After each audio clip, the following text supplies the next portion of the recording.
Yo, what's up guys, it's XRAYZ. Welcome back to another episode of Elite Face Off. It's a series where we compare any given elite weapons to each other's to find out what the changes to the little cards actually mean. What are the changes to the stats? In today's episode, we're going to be covering the KF5 Breakneck and the KF5 Spanner, the two elite versions of the KF5. I want to really quickly mention also that next week we're actually going to have the start of cross weapon comparisons for this. So I think the first episode is actually going to be the AK-12 Rest in Peace versus the HBR-A3 Insanity. If you guys have any other suggestions, feel free to leave it in the comments section below, and if there are more requests for just regular ones for their two elite variations, then I'll do it. But we're going to start doing cross weapon ones, which I think is going to be a lot of fun. But anyways guys, with that said, today we're going to be doing the KF5 Breakneck and the KF5 Spanner. Let's go ahead and jump straight into it. As always, if you enjoyed the video, make sure to leave a like and a favorite on the video. It gets the content out there, helps this series get out there, and it does help out the channel grow. And of course, if you are new and you enjoy videos like this, elite face-offs, weapon comparisons, best variant guides, and a whole bunch more guys, make sure to subscribe. But without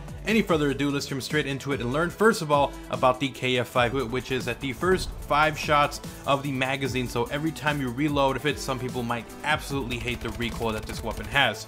So now that we've learned a little bit more about the KF5 base edition, let's go ahead and learn about the first elite variation, the KF5 Breakneck, which is one of the most sought after SMGs at the moment from supply drops. The card says that it has -1 accuracy, but it does have those first 5 shots as a shot to kill exactly the same, 4 to 6 shots. And the big thing here is going to be the rate of fire. The regular one has 869, the Breakneck has 1000. SMG up close, it's going to absolutely demolish.